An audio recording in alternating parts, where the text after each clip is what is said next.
Hey folks, see if you've ever had this problem. You're trying to eat a little healthier, but you're in the grocery store aisle, you're looking at packaging, nutrition labels, and they're so confusing, you don't know what's good for you and what's not. Well, this is why I love Thrive Market, my go-to online grocery store for getting all of my healthy essentials delivered, and I don't even have to leave my couch. Finding better options for the whole family is easy with Thrive Market's Healthy Swap Scanner. Just scan a product and it instantly recommends healthier swaps. This is how my wife and I found our new favorite snack, IQ bars. Sometimes I eat one in the morning with my coffee, sometimes just later on in between meals. They also have so many on-site filters that make it simple to shop by the needs of everyone in the family. Maybe you have someone who needs gluten-free food, somebody that has a peanut allergy. Well, no more scouring ingredient labels when you can just filter it all on Thrive Market. My wife and I often use the high protein filter to stock up on things like Sieti chips. Ready to make the switch? Go to thrivemarket.com/TCAT for 30% off your first order, plus a free $60 gift. That's THRIVE market.com/TCATT. thrivemarket.com/TCAT.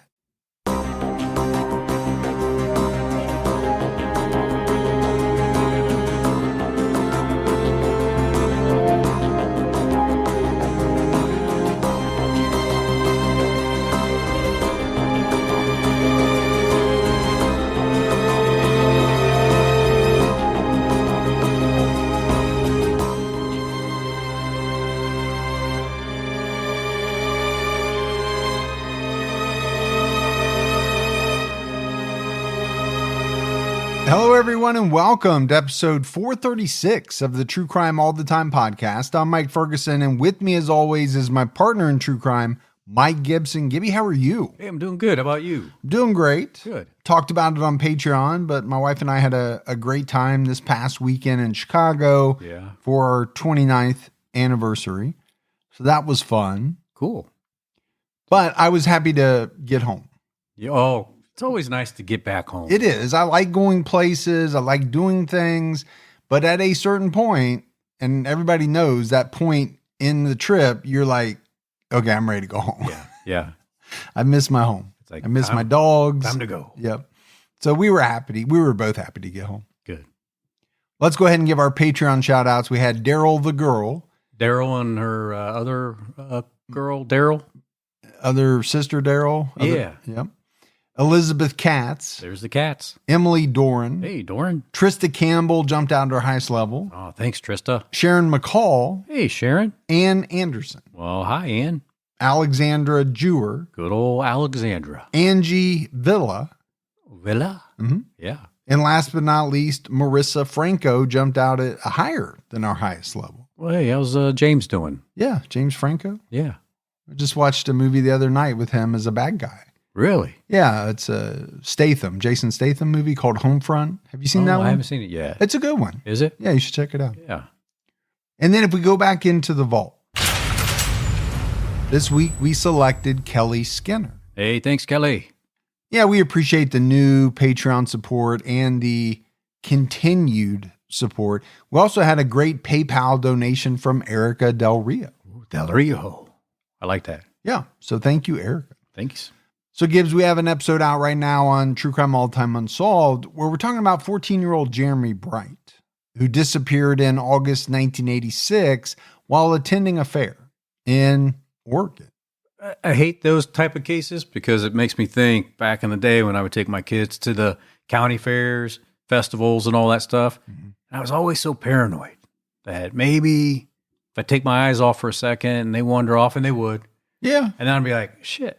Where are they? Kids wander off. Yeah. There's no doubt about it. Then I'd have to go find them, make sure, like, you know. And you know, some of the county fairs or state fairs, they're huge. Yeah. It wouldn't take, I mean, I hate to say it, for a kid to get lost, it wouldn't take a lot. No, it's a scary thought. I'm Sure. with you on that.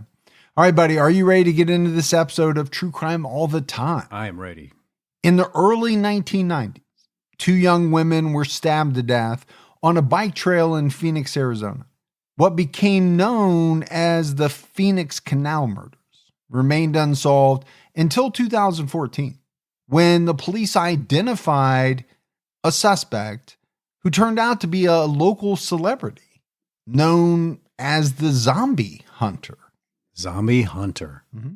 You ever hunt zombies? You know, I have not hunted any zombies as of yet.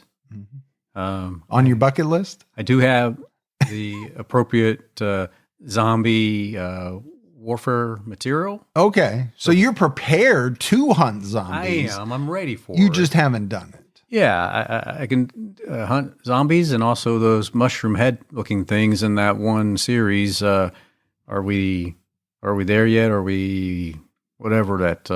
Are we there yet? It was like a comedy with Ice Cube or something. Or Last of Us. Oh yeah, those are two very similar titles.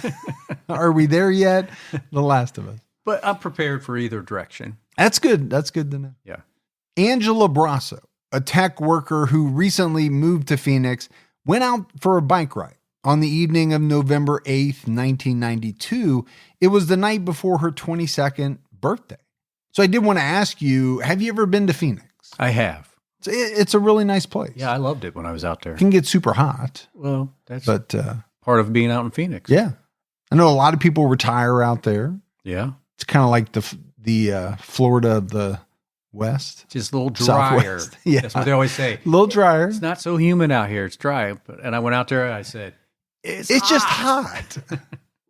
She left around 7 p.m. Angela's boyfriend, Joe, stayed behind to bake her cake and expected her home within an hour. When Angela didn't come back, Joe got on his bike and rode around looking for her. He went out 3 times that night and couldn't find Angela. Joe called Angela's friends and even her mother in Pennsylvania before eventually reporting her missing. So Joe sounds like a pretty good boyfriend. You know, he's baking a cake, but obviously Gibbs, he gets very worried about her. You know, when you say, I'm going out for a bike ride, I'll be home in an hour, and it gets past that point, and people become worried.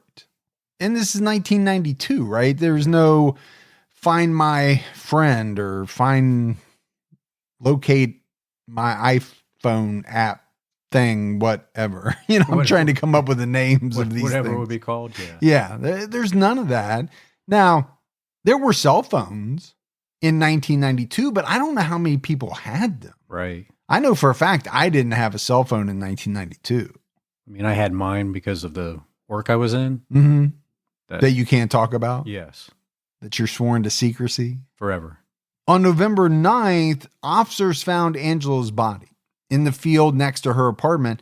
Angela had been stabbed in the back, sexually assaulted, and decapitated. It appeared that the killer tried to cut her torso in half, per NBC. Wow. Now, we talk about a lot of vicious murders, brutal. But you think about decapitation and trying to cut someone's torso in half. I mean, that is really grisly stuff. Sick individual all the way around, but like extra to go to that extent. Well, because you think about you've murdered someone. Yeah. You've committed the ultimate sin and you've done the worst thing that you could do. Now, what are you thinking? Why are you going to cut someone's head off? Are you going to try to make it harder to identify that person? Well, if so, you're probably not leaving the body next to that person's apartment. And then to try to cut that torso in half. Yeah. Angela was found wearing only her socks and tennis shoes.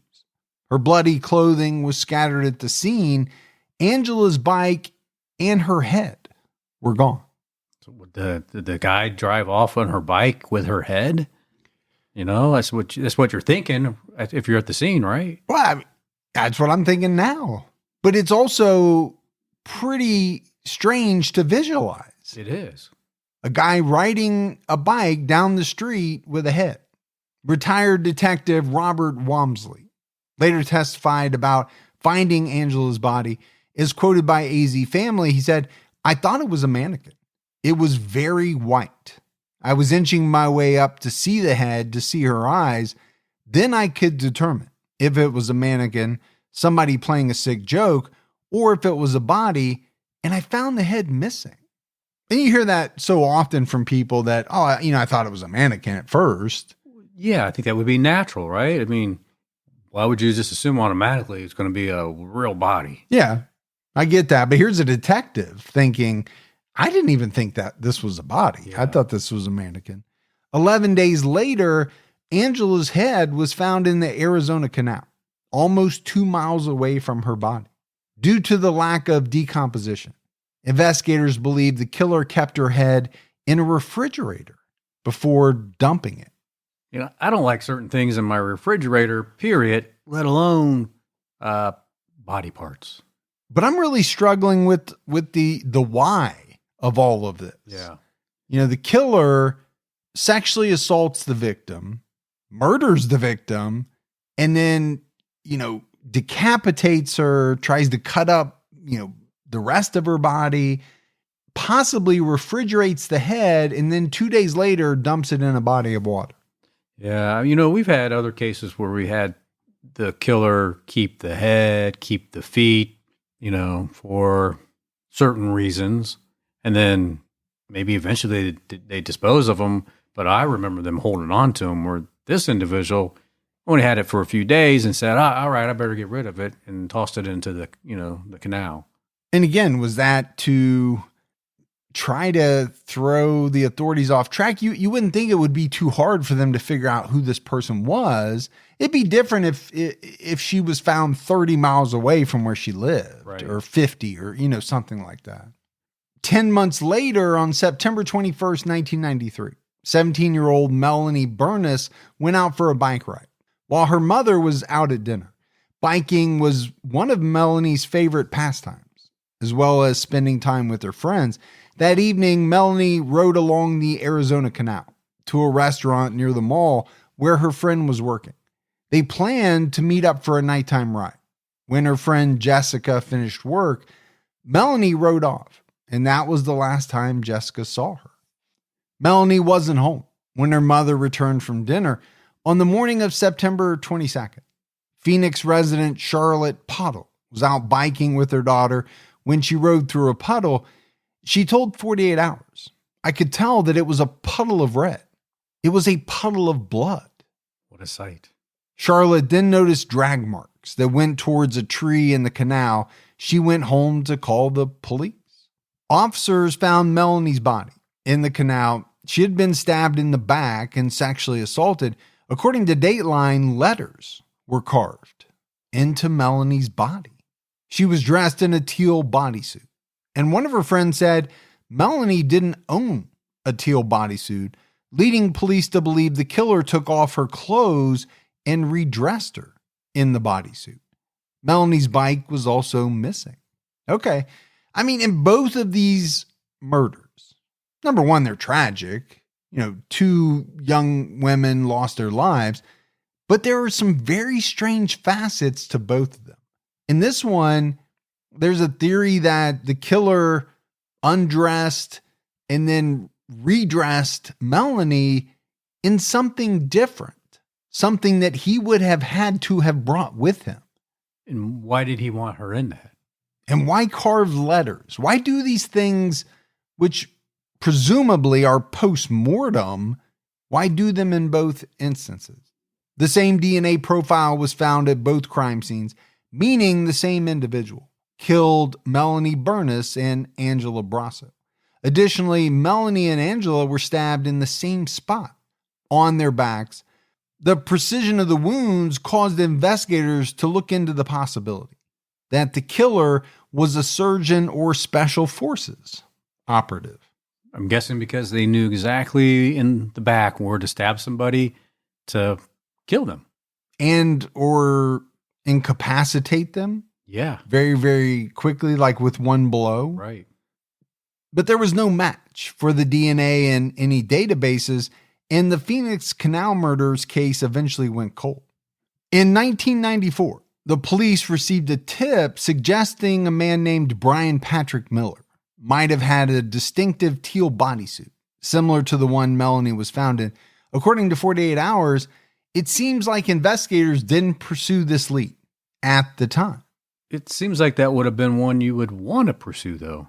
Well, you would think. Yeah. I don't know that teal is the most common color of bodysuits, and especially with men. Exactly. So why would this guy have a teal bodysuit? I think you'd want to know. The Canal Murders case was reopened in 2011. Phoenix detective Clark Schwarzkopf had to work through a list of more than 600 persons of interest. So obviously they had worked this case, right, for a number of years. But 600 persons of interest, that's a lot of people to go through. That really is a lot. In late 2014, investigators spoke to forensic genealogist Colleen Fitzpatrick at a conference. Her company, Identifinders International, developed software that could utilize public genealogy databases to find matches to crime scene DNA. The Phoenix police sent her the DNA from the crime scenes. And I think we've talked about Colleen Fitzpatrick before. She is highly intelligent. Morph and I had her on an episode of Criminology many years back, and I was blown away by her knowledge. I think she would probably be somebody that I could finally have a real conversation with. On the same intellectual level? Yeah. Yeah, probably. Yeah. So they have the DNA, her company does, and they found the last name Miller. There were 6 individuals on the person of interest list with this last name. One of them was 42-year-old Bryan Patrick Miller, who had a juvenile conviction for stabbing a woman. By 2014, Miller was a divorced father, raising his teen daughter. He worked at an Amazon warehouse. I think all the red flags should be going off. This is the guy that somebody said had a teal bodysuit. This guy had a conviction when he was younger for stabbing a woman. Yeah, and we know both victims were stabbed in the back. Yeah, I get what you're saying. According to 48 Hours, Bryan spent a few years in Hawaii with his parents. His father died in a motorcycle accident. Several years later, Bryan and his mom moved to Phoenix. Growing up, Bryan had violent outbursts in school and had difficulty relating to other children. And I know you experienced some of these same things. Violent outbursts as a youngster in school. You just had trouble relating to the other children because, like you said, they were not on your intellectual level. You couldn't find anyone to have a deep conversation with. There was a difference. At just 16 years old, Bryan committed a serious violent crime. In May 1989, a woman named Celeste Bentley got off at the same bus stop as Bryan. Celeste told 48 Hours, well, when he had ran by me, I thought he had just hit me. But then I reached back to my back and I pulled my hand up and I saw the blood.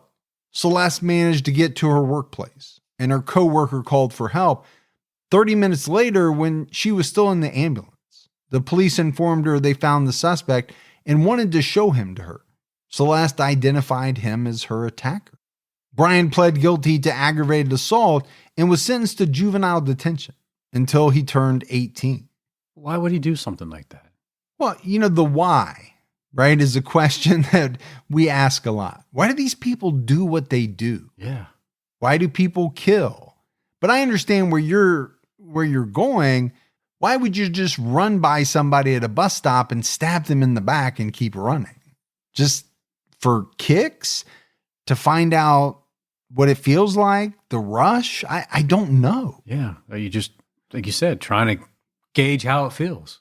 While Bryan was in juvie, his mother, Ellen, found a disturbing note in his room. The note was titled Plan, videotaped, and detailed a plot to kidnap, rape, murder, and dismember a woman.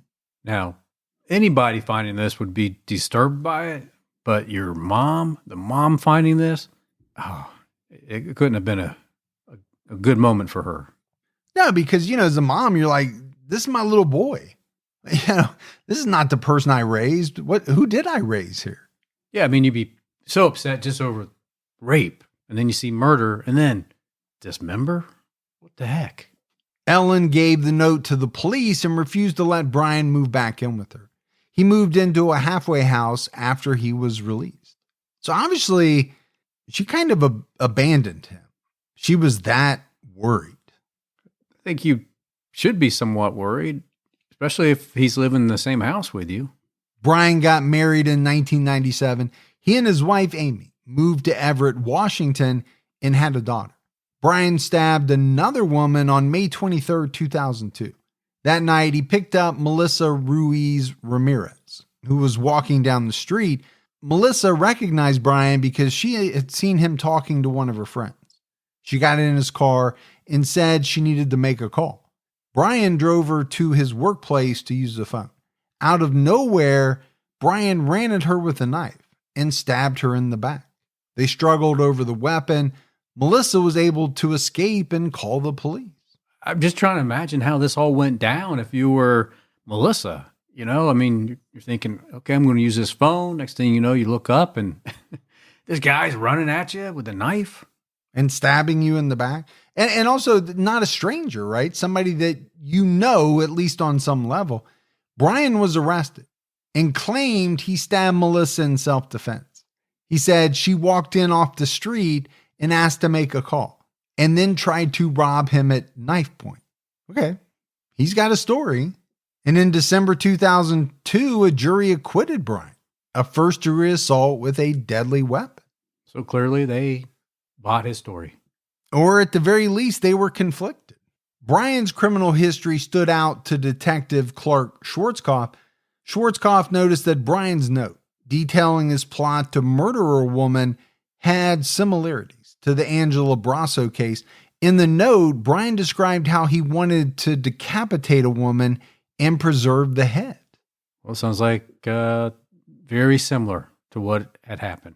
Well, and we talked about, what was the reason to remove the head?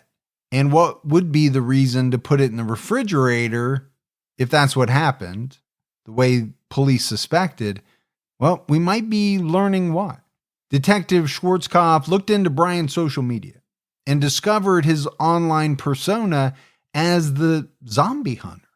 Bryan dressed in a costume, wore a mask, and carried a fake gun. He drove around in an old police cruiser with zombie hunter written on the back. The car was decorated with fake blood, and he often put a mannequin in the back seat. Well, it's hard not to laugh at that, right? We're talking about very serious stuff here, and then all of a sudden we've got this guy dressing up like a junior Gibby and driving around town in a police model car with zombie hunter and fake blood on it. Now, I know you often put a mannequin in your car, but it's only so that you can use the lane on the highway that's reserved for more than one person. Well, it's important to use that commuter lane, But it was said that, this guy participated in what were called zombie walks and other events in Phoenix, and he was kind of like a local celebrity. Fans and even police officers liked to take photos with him. Okay. See, you just got to get a old police car and call yourself Fergie the Zombie Killer, and you'll be very famous locally. I think I'm good. Yeah. I think I'm good. Don't let allergy season slow you down. Get common allergy meds for as little as $15 with GoodRx. So you and your family, pets included, can stop allergy symptoms before they start. GoodRx is free and easy to use. Just search for your prescription on the website or the app, compare prices, and get a free coupon to show your pharmacist. Save at over 70,000 local pharmacies nationwide, including Walmart, Walgreens, CVS, Publix, Kroger, and many more. Check GoodRx before every trip to the pharmacy to save up to 80% on both brand and generic medications. And did you know GoodRx rewards you for saving money too? Join GoodRx Rewards today and earn points every time you use a coupon. Remember, GoodRx is not insurance, but works whether you have insurance or not. And it could be your insurance copay price. I've been using GoodRx for years, and I can't tell you how many times I have saved money even with my insurance. Stop allergies before they start and save big on allergy medications this season with GoodRx. Go to goodrx.com/TCAT. That's goodrx.com/TCATT. Once the temps start rising, I realized I was back in the same worn out rotation. Same tank, same shorts, same everything. So I gave my daily uniform an upgrade with Quince. Their pieces are easy, elevated, and somehow make me feel more put together without even trying. Like their 100% European linen shorts and dresses from $30. Luxe swimwear, Italian leather platform sandals, and so much more. The best part, everything with Quince is priced 50 to 80% less than what you'd find at similar brands. By working directly with top artisans and cutting out the middleman, Quince gives you luxury without the markup. And Quince only works with factories that use safe, ethical, and responsible manufacturing practices and premium fabrics and finishes. I'm getting ready to stock up on shorts for summer from Quince, and I know they're going to be amazing because everything I've ordered has been of the highest quality, and the prices are amazing. Treat your closet to a little summer glow up with Quince. Go to quince.com/TCAT for free shipping on your order and 365-day returns. That's QUINCE.com/TCATT to get free shipping and 365-day returns. Quince.com/TCAT. Although he was a public figure, friends said Bryan could be shy and awkward. His friend Eric Braverman told AZ Family, "He was just like a totally regular guy. I never had a conversation with him that led me to think anything other than he's just a goofy guy." Braverman said about Bryan's zombie hunter persona, he liked the adulation it brought and the attention without having to say anything. And for someone who's kind of shy and awkward, that might be very appealing. Yeah, I think it probably would have been. You don't have to talk, which might not be the easiest thing for you to do, right? To other people, but you have people wanting to take pictures with you just because you're wearing this mask and, you're calling yourself the zombie hunter. Got some cool getup you're wearing. Yeah. Braverman said that Bryan was always polite, but there was something different about him.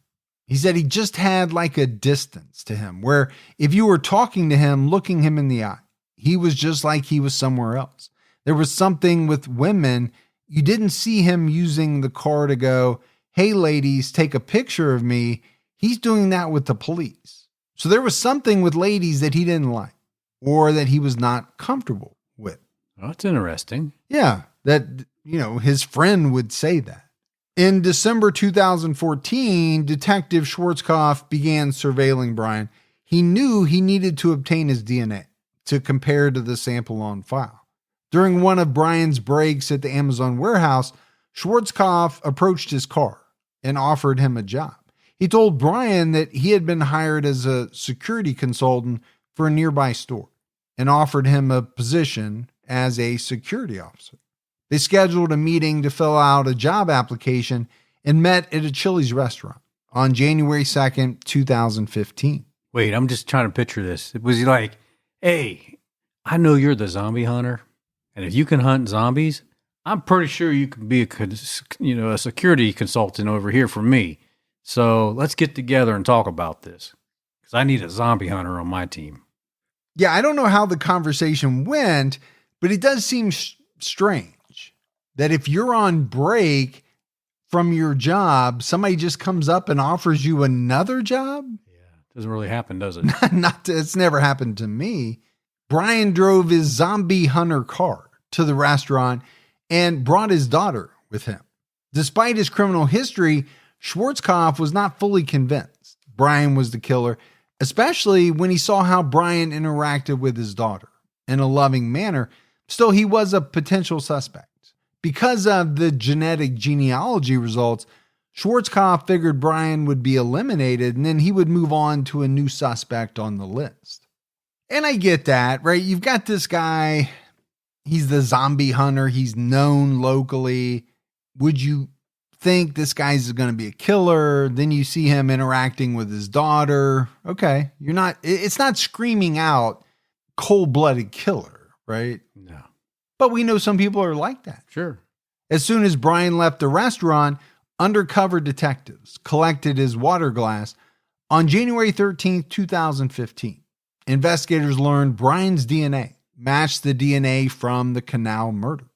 Bryan was arrested that day and charged with 2 counts of first-degree murder. He denied killing anyone. And when he was told that his DNA was at the crime scene, he responded, I don't see how that's possible. What are you going to say, Gibbs? Well, okay, you got me. Yeah. The jig is up. Yeah, no, deny. Of course. Even in the face of overwhelming evidence, people just, continue to deny. I mean, the problem was he met somebody at a restaurant and used their glass and serviceware. Probably, I always bring my own glass and serviceware wherever I go. Yeah, I always think it's strange when you have that collapsible cup that you pop up and you ask the waitress or whoever, the server, to pour the Coke in that. You have your K-Bar Spork that you pull out of your pocket. It's a strange scene. But it's moments like this, it shows you it pays off. It does. It does. Especially for someone like you. Investigators obtained a warrant for Bryan's home. They were surprised to find that the house was full of garbage, to the point that it was difficult to walk anywhere. There was only a narrow path to get to the bathroom, kitchen, and TV. Okay, that does not sound like, the way that I want to live. No it sounds like an episode of Hoarders. It's exactly what it sounds like. Neither the murder weapon nor the missing bicycles were found. And that doesn't surprise me at all. I mean, we are talking about decades later. Now, okay, this guy is a hoarder. There's a chance that he would keep some of that stuff. But after the arrest, Detective Schwarzkopf wanted to talk to Bryan's ex-wife, Amy. Amy said she was only 19 when she met Bryan in 1996. They got married less than a year later and moved to Everett, Washington. They were separated by 2005. During their marriage, Bryan confessed to attacking two girls, one in Phoenix and one in Everett. He told Amy that he stabbed a teen girl with an intellectual disability. It happened after he was released from juvie while he was living in an apartment operated by a Mennonite outreach program north of Central Phoenix. According to Bryan, the girl knocked on his door, trying to sell Girl Scout cookies or something similar. He grabbed her, pulled her inside, and cut her throat. Wow. This is a reason why you should not go door to door. No, especially by yourself. It should never happen. He said that he put her body in the bathtub. He intended to preserve the body with cold water, but he accidentally ran hot water, which sped up decomposition. Bryan dismembered the body and put the remains in a trash can, which he left in his apartment until trash day. When neighbors complained about the smell, Bryan told them it was rotten meat. So that's that, honey. I just wanted to clear the air and let you know what I did. So what's for dinner? When we eating? I'm shocked. I get it. You don't want to start out the relationship with anything hidden, but I didn't know that would apply to something like this. Yeah, that's a lot to take in right there. And what do you do if you're on the other end receiving this information? I think you should run first. Well, obviously she didn't. I mean, they were together for 9 years. Now, Amy said she never reported Bryan because she wasn't sure he was telling the truth. She thought he might be trying to intimidate her. She was also afraid of him and wanted to be a good wife. Well, she's in a tough situation because, one, she's not sure if he's really being honest. Maybe inside she maybe felt maybe he was being honest, but you don't want to believe it. I don't think you would ever want to believe somebody you're in love with could do something like that. But she also said she was afraid of him. Yeah. And that could have played a big part in it as well. They were still married in 2002 when Bryan spent months in jail for stabbing Melissa Ruiz Ramirez. Bryan sent Amy multiple letters. At first, the letters professed his innocence, but then they became sexually deviant, with Bryan describing what he was going to do to her when he got back. Amy told Detective Clark Schwarzkopf that Bryan displayed a sexually violent side of himself that she had never seen before. And there were instances where he held a knife to her throat during sex. Because who wouldn't find that arousing? I mean, if you're on the receiving end of that, having a knife held to your throat during sexy time. Well, I mean, if it is a K-bar. That is a sexy knife. But this is obviously, in the case of Bryan Miller, all for him. Oh, for sure. I mean, that couldn't have been a good experience for her at all. But to him, I'm sure it was sexually arousing because, violence and sex to some people go together. Yeah, I'm sure it got him off. Or go hand in hand. But I'm thinking, Gibbs, by now she's maybe thinking that what he told her is probably more likely true than not, right? About killing a woman. Well, how could she feel anything else at this point? Investigators felt confident that there were other unsolved cases that could be linked to Bryan Miller. Phoenix Sergeant Trent Crump told AZ Family to think that someone who was killed in that fashion, that there weren't other crimes related to this, is unlikely. In September 2015, the police submitted first-degree murder charges against Bryan Miller for the presumed death of 13-year-old Brandy Myers. Authorities believed Bryan killed Brandy based on the details of his confession shared by Amy. Brandy went missing on May 26, 1992. She was out collecting pledges for a school reading project and needed $6 more. She was last seen at 7 p.m. at Smitty's store near Cave Creek and Hatcher Roads, about 2 doors down from Bryan's home, and heading in that direction. Authorities learned that Bryan lived just 2 blocks away from Brandy. Now, she wasn't a Girl Scout. She was seeking donations for a fundraiser. Brandy was developmentally delayed. She was 13, but mentally was closer to age 9 or 10. This also lined up with details from Bryan's confession. Yeah, it sure does. So there's 2 things I want to talk about here. The first is, what this Sergeant Crump said. To think that a person like this hasn't committed other crimes is unlikely. And I think that's true. We talk about it quite a lot. In my mind, the people that we talk about, many of them, especially serial predators, probably have a lot more victims than we ever know about. The second is, you remember when we were young, it was not that uncommon for young kids to go door to door. It seemed like every year the school had multiple fundraiser things. You were supposed to sell candy, chocolates. Now, obviously, if you were a Girl Scout or a Boy Scout, you were supposed to go door to door selling things. And often back then, I think a lot of parents just let their kids go by themselves. Well, for sure. Yeah. I mean, I know my parents did. Well, you better get out there before the other kids hit those houses. Okay. You want to come with me? No. They just sent you out. Yeah. And get the names. And I'm sure some kids do go out today by themselves, but more often than not, when a child comes to the front door at my house, their parent or even both parents are standing back a ways. Yeah. But they're with them the whole time they're out. And then you have the parents that say, you know what? I'm not even going to send you. I'm going to take it to the office. I'll get my coworkers to do it, and then you don't have to worry about it. That's what I used to do. You did. I know. As a manager. There was a little extra pressure, right? When your manager gives you the thing, you're like, oh, shit, I got to buy something. Yeah, well, what's her face just went in there and bought something, so I got to buy something because if I don't, she's going to look better than me. Well, it was tied to your raises, so, Kind of felt like it. Sure wasn't performance driven. The people from the Mennonite Outreach Program recalled that the odor coming from Bryan's apartment was so bad they cleaned it. While he was gone, they didn't examine the trash they threw in the dumpster, and it wasn't clear what was causing the odor. A forensic search of the apartment in 2015 yielded few clues. There was blood in the bathroom, but it didn't match Bryan or anyone else connected to the case.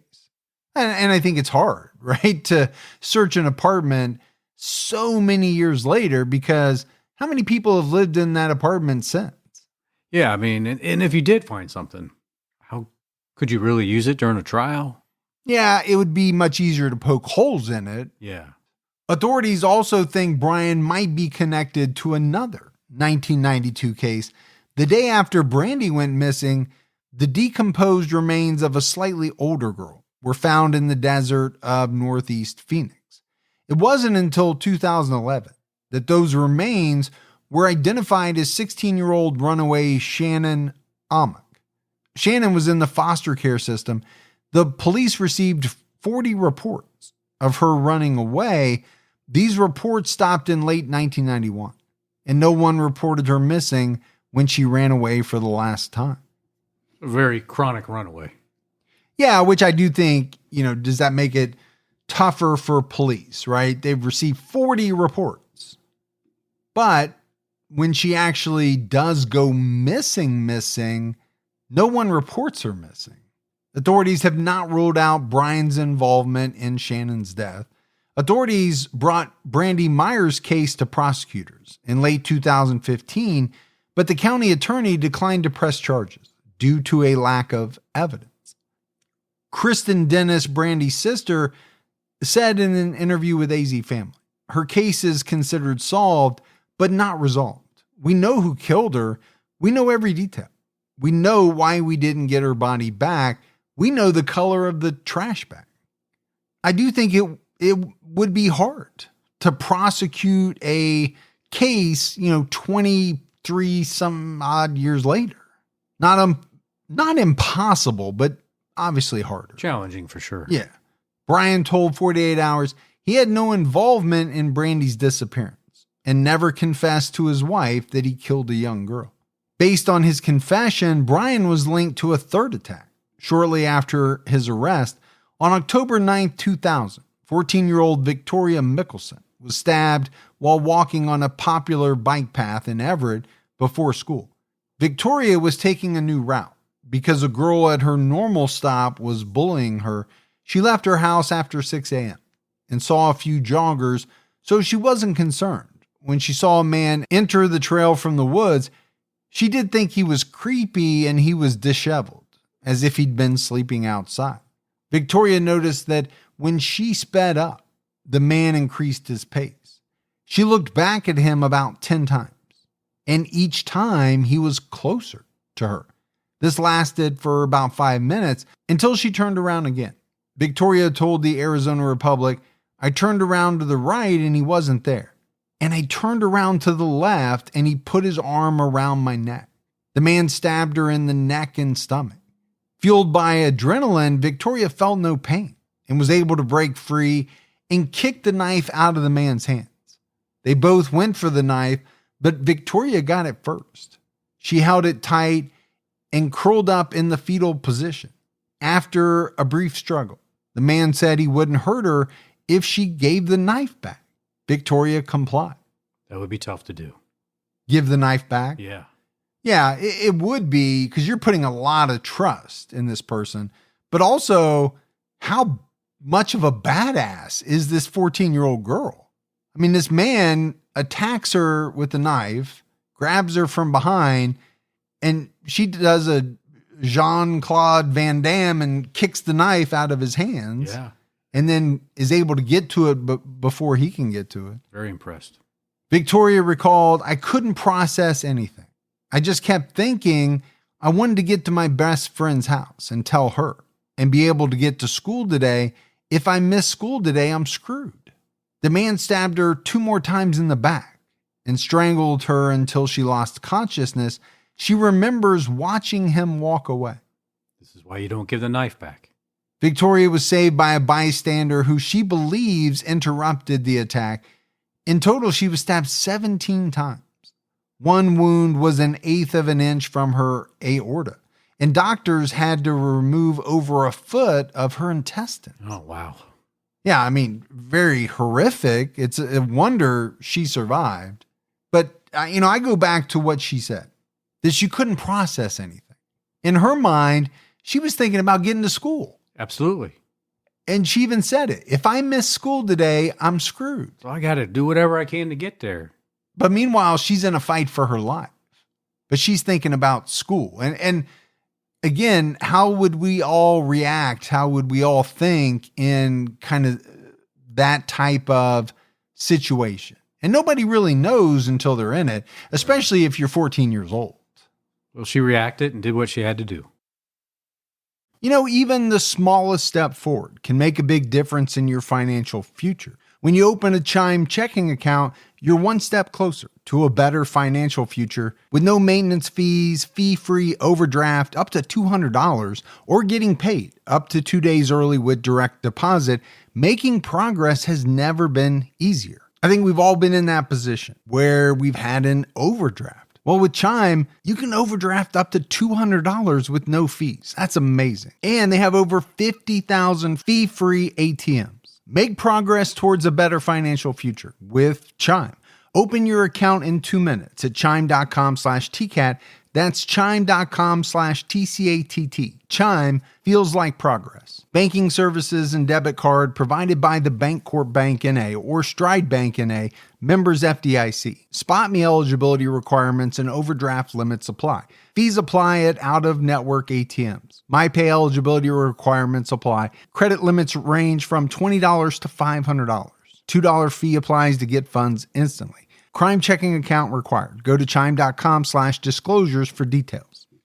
Hey, listeners. It's Leon Nafok. I'm here to tell you about a brand new series from me and Prologue Projects, an Audible original series called Final Thoughts, Jerry Springer, the story of a television show that changed the world and the man who gave it his name. But did you know that before the Jerry Springer Show made him notorious all over the world, Springer was something else entirely? A respected Midwestern politician, the progressive mayor of a major Rust Belt city, a man many saw as a future leader in Democratic politics. How did this idealistic rising star, with his lofty political ambitions, take a turn in such a radically different direction? You can find the whole series available now on Audible. Just search for Final Thoughts, Jerry Springer on the Audible app, or go to audible.com/Springer. Victoria's case went unresolved for years.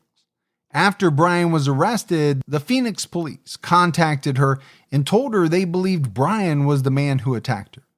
Bryan Miller lived in the same apartment complex as Victoria, less than half a mile from the site of the attack.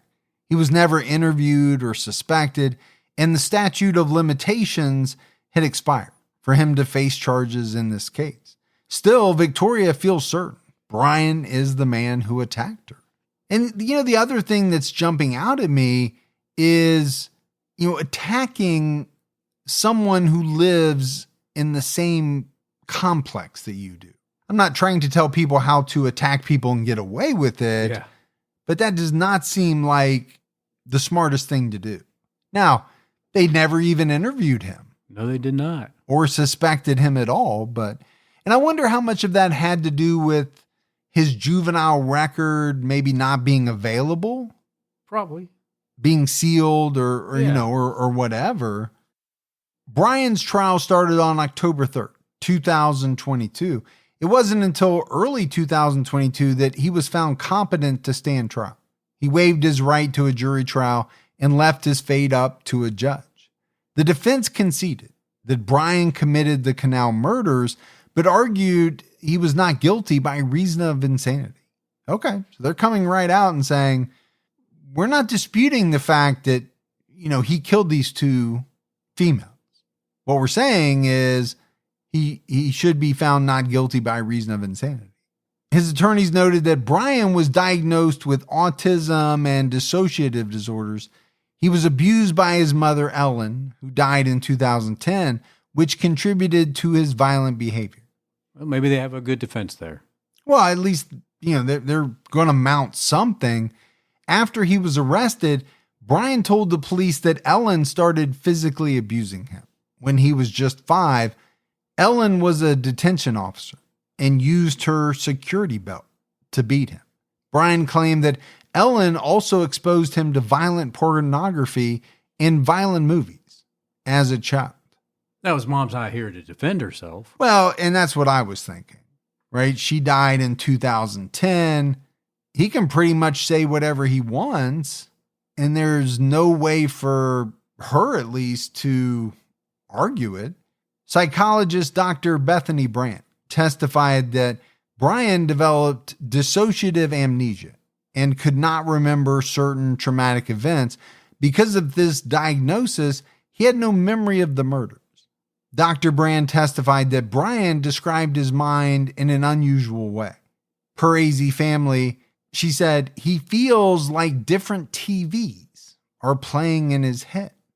The state asked Dr. Bryan if it was her opinion that someone with dissociative amnesia could commit murder.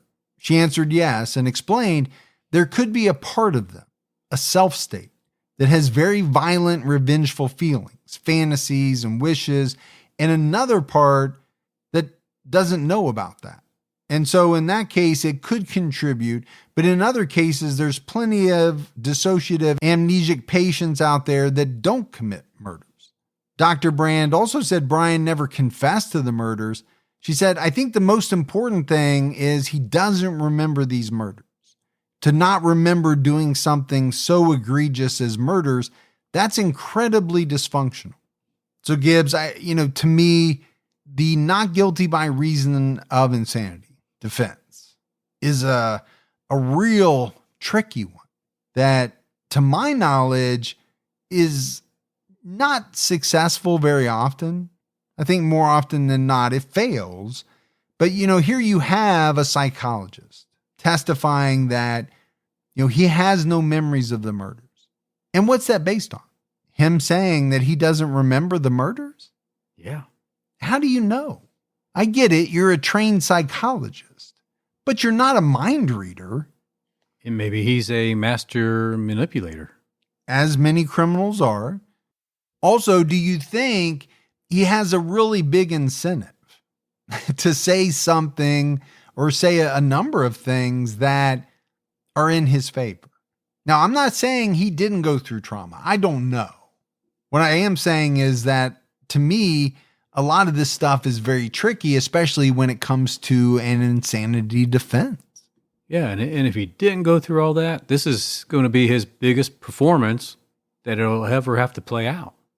Dr. Mark Cunningham, a forensic psychologist, testified that Miller's autism disorder likely compounded the impact of his mother's psychological abuse. Ellen deprived Bryan of food, isolated him from friends, beat him, and abused his pets. Dr. Cunningham testified, as quoted by 12 News.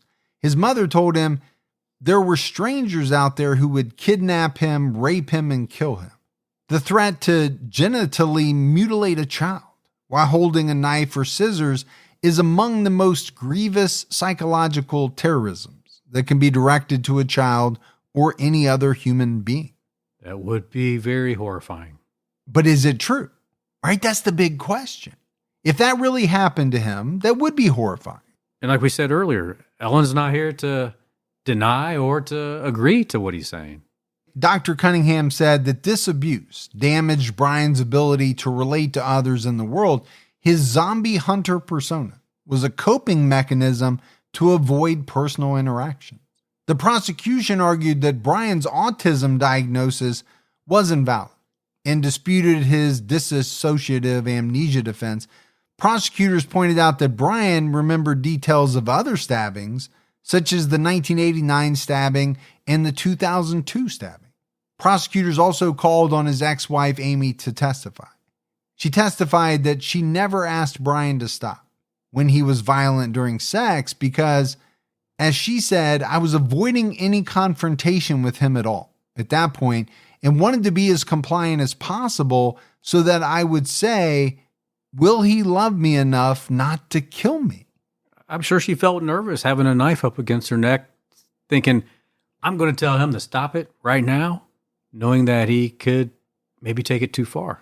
Well, just think about that statement. Will he love me enough not to kill me? That's not something that most significant others need to worry about on a daily basis. Nobody should ever have to worry about that. No, right? no. It just tells you the state of the relationship. On April 11, 2023, the judge found Bryan guilty of 2 counts of first-degree murder, kidnapping, and 2 counts of attempted sexual assault. During his sentencing phase, Bryan spoke in court for the first time, saying, I'm not looking for sympathy today. This time is for the family and the friends of the victims. I cannot imagine what pain they have endured for all these years. I accept the court's decision, and I'm hoping this trial and my convictions have provided some measure of relief for the families. I know this has been a long and painful process for everyone. I wish I could provide answers for the questions you have. I know I'm different. I didn't understand completely why. I thought it might have to do with what my mother did to me. Growing up, I was scared. I was lost. I was confused. I was not allowed to express myself. I want to get help and try to open up the parts of me I know I have shut out. I want to do whatever I can to help my daughter. She means the world to me, and if there's anything I can do to make this part of her life easier, I will do it. I was not a perfect father, but I tried my best, and I'm sorry for the damage this experience has caused her. I miss her. He ended by saying, I hope everyone can find some measure of peace going forward.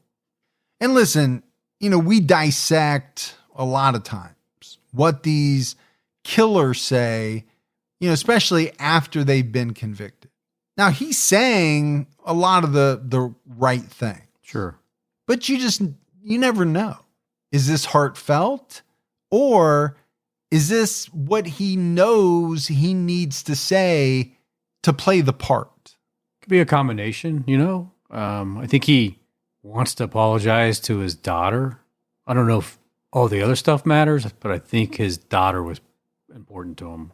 Oh, yeah. I'm sure that part was true. But, all the other stuff, he is talking about his mom again. Was all of that stuff true? Was he really abused? Does he really want to get help? And why does he want to get help now, after he's been convicted? Was it because he really didn't know that he murdered these two women? It seems very convenient for him. Yeah, it could be. I don't know. That's the thing. There's no way to know for sure. Now, obviously, the judge did not buy the not guilty by insanity plea. On June 7, 2023, Bryan Miller received 2 death sentences and 24 years for kidnapping and sexual assault. After the trial, 48 Hours reached out to Bryan, and he denied murdering Angela Brasso and Melanie Burness. When asked to explain how his DNA was found on both bodies, he wrote, "That's the $1 million question. If I had a provable answer for that, I wouldn't be in this situation, now would I? It is a question that I would like answered, and everyone is so convinced that I did, so it will go unanswered." And to me, this is a little strange because he's not saying, well, I must have done it, I just don't remember it. He is saying, I didn't do it. Wasn't me. He was asked about life on death row. Bryan wrote, "It's better than county jail, but it's obvious that isolation has taken its toll on many people here. From what I saw of people in county jail compared to here, the majority of people here are by far not what I would consider the worst of the worst. It's by far safer than anywhere else in prison, even though they have nothing really to lose anymore. It's far from great, as I'm even more isolated from those I care about and also my legal team. The food is still not great, and the cells are getting very cold now. The temps are falling." Do we really care? No, if you murdered multiple people, stabbed others, sexually assaulted, no, I don't think anyone cares how good your food is or that you're a little bit chilly. Yeah. Think about those victims that never got to have another taste of food. Or their families who never got to share another meal with them ever again. True. Bryan also disagreed with the experts called by his defense who claimed he had dissociative amnesia, writing, "I maintain I did not do the murders." So he's coming out and saying it. It's not that I don't remember doing them. I didn't do them. In 2024, CBS 5 reporter Brianna Whitney reached out to Bryan and asked him why he felt his defense team did not properly represent his condition. Bryan responded, "I will keep this brief and limited. My attorney stated before and during trial that I do not agree with expert opinion and defense counsel's position regarding issues around dissociative amnesia and guilt innocence. As I stated to state experts who asked the same question regarding DNA, I refuse to speculate and make statements accusing another party without sufficient proof. It's the state's job to make statements like that, or so it seems. I got to be honest with you, Gibbs, I didn't really understand what he's trying to say there. I was trying to figure that out myself. I mean, for a statement he was going to keep limited and brief, he really was long-winded and said very little. In further correspondence with the reporter, Bryan discussed the unsolved cases linked to him, including the 2013 death of a young Arizona woman. On June 14, 2013, 19-year-old Adrienne Salinas went to a party in Tempe. She left the party in the early hours of June 15th, then returned to speak briefly with a roommate. She left again at 4 a.m. A few minutes later, her car was involved in a single vehicle accident near her residence. A witness said she was driving erratically and hit the curb, which blew out 2 of her tires. Adrienne returned to her apartment, changed clothes, and called a cab. Around 5 a.m., she texted her boyfriend that she was coming over in a cab. Minutes after sending the text, her phone was shut off. The cab driver arrived and couldn't find Adrienne or get in contact with her. On August 6, 2013, Adrienne's body was found in the desert in Apache Junction. Her remains were badly decomposed, and her cause of death was not immediately determined. And actually, in the research, I never did find where they reported what her cause of death was. But it almost seems, Gibbs, as though maybe, somebody did something to her that caused her to hit the curb, was lying in wait for her. kind of set this whole thing in motion. I'm thinking that maybe that's a possibility, and then got to her while she was outside waiting for the cab, but before it got there. Bryan wrote to reporter Brianna Whitney regarding Brandy Myers. I am only aware of Myers because it was something that happened in my neighborhood that turned it upside down for a few days. I came home from work one evening to find the main road blocked off and a bunch of people milling about. At first, I thought it was a street party and I had not been aware of, but when I went to see what was going on, I saw they were handing out flyers about a missing child. A day or two later, a church member who lived next to me notified me that my landlords allowed police access to the property with canine units in the search. This was done without tenant knowledge or search warrant. The police went door to door, asking people and looking in trash bins. I was at work when they did all this, so the information came from someone else. Later, when I was married to Amy, we were watching the news, and there was a missing child case being reported on, and I related the Myers case and how it affected the neighborhood. I had been under the impression that Myers had been found because once the police left the neighborhood, I heard nothing else about her until my arrest. Amy has made statements that have been meant to hurt me and give reason for her to get full custody of our daughter. Each time she changes tactics and story to up the ante. As everyone who truly paid attention to trial testimony, Amy was proven to be lying about many things, and she got angry when she was caught in her lie. Regarding Adrienne Salinas, I had no knowledge of the case and still don't know much about it, other than someone suggested I could have been involved because I was at a house party nearby that day. If that person had been paying attention, he would have also noted that I was with people we both knew all night, and there was no time that I was not alone and unaccounted for that day. The person suggesting that has been looking to insert themselves because they have an obsession with murder cases and is looking for attention. He also doesn't use his real name, even with people he has known for years, and is in possession of an item stolen from me since my arrest. I had no involvement in these or any other cases and have never confessed any crimes that I have not already been punished for. Okay, so, he's denying involvement in all these missing persons cases, these murder cases.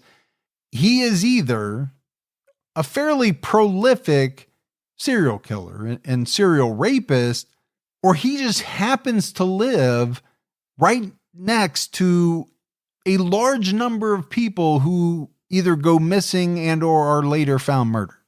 Somebody with some really bad luck. Yeah. Yeah. He's really portraying to people that he didn't do this. Wasn't me. Well, what's the alternative? Confess to a bunch of murders to which he's not been convicted? No, he's not going to do that. I mean, he won't even cop to the 2 murders he was convicted of. Yeah. He continues to deny those. He's certainly not going to admit to murders, for which he's not been convicted. Bryan also wrote about his childhood and said the state's claim that he didn't report his mother's abuse was false. He said, I did speak up. I did tell people what was going on. People knew what was going on. Back then, no one wanted to get involved. People wouldn't believe that a mother would treat their child like that. No one believed an officer with the sheriff's department would treat someone abusively. The school nurse didn't report it when she had me roll up my sleeves, when I was wearing long sleeves during the Arizona summer and could see welts and bruising shaped like a belt. My old roommate and my ex-wife thought I was exaggerating until they were around my mother a couple of times. People assume that because I'm so laid back and quiet that I had a good childhood. I just choose not to treat others as my mother did. Because he was sentenced to death, Bryan's case is being automatically appealed. Although it took 22 years, authorities are confident they have solved the Canal Murders case and have gotten justice for the families of Angela Brasso and Melanie Bernas. I mean, if he was abused by his mom, tragic, of course. Yeah, it would be horrible. But it doesn't give him permission to do what he did. No, because as we've talked about a lot of times, right? There have been a lot of people who experienced trauma, abuse during their childhood. Not all of those individuals grow up to be killers. Now, can it have an influence on people? It seems like it possibly can, because a lot of killers do have that in their background, as we've seen in many, many episodes. But I don't know, as we wrap this one up, Gibbs, this dissociative amnesia and all of that, I'm just not sure about that. And obviously the judge wasn't sure about it either, wasn't buying it. And I think it's so telling that, he later comes out and says, no, it's not that I forgot the murders. I didn't do the murders. So he doesn't even agree with the psychologists who were trying to give his defense some credibility. But then he has to be able to explain his DNA. That's a tough one. Yeah. I think that's really tough. Look at his background, his record. Let's not forget about the murder tape. Right. That essentially kind of laid out what he would later do. Stabbing a woman in the back, sexually assaulting her, decapitating her. Those were his wishes. And it does seem as though, he later carried that stuff out. How would you like to be Amy and thinking back about what he told her that day and everything that happened after that? I mean, do you sit there and think, thank goodness I'm out of that relationship, and thank goodness I got my daughter away from her father? Yeah, I'm sure that marriage was not great.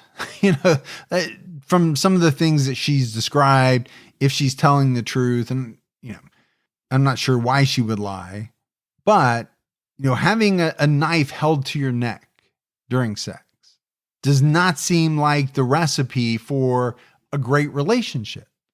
It also seems to me, Gibbs, like a person who really ties sexual gratification and violence together.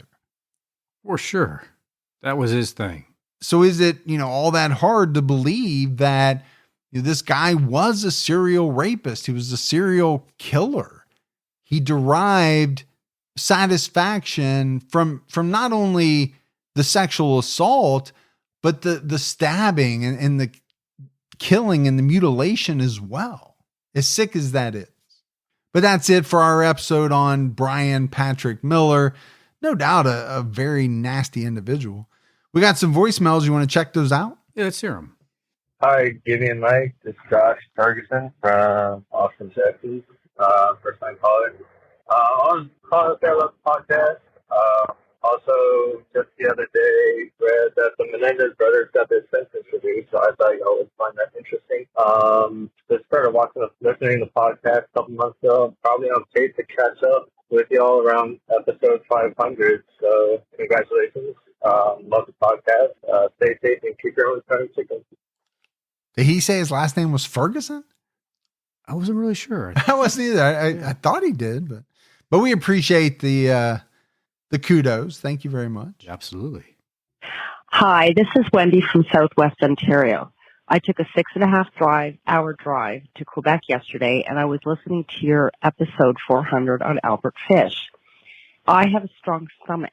I have no problems listening to a lot of things, but I'm telling you, I must have been gagging in that car for 10 minutes. I almost turned it off, but I pushed my way through it, and I listened to the first and second episode.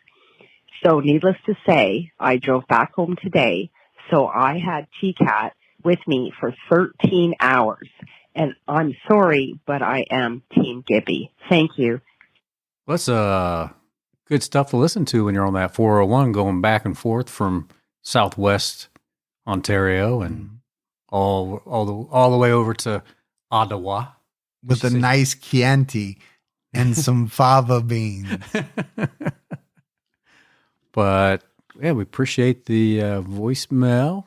Yeah, And that Team Gibby. Yeah, that you had an issue with those episodes, Oh, for stomach wise. sure. Yes. Those were tough for you as well. I They remember. were. Yeah, Albert Fish was. He was a rough one. He was. No doubt about it. All right, buddy, that is it for another episode of True Crime All the Time. So for Mike And Gibby. stay safe and keep your own time ticking.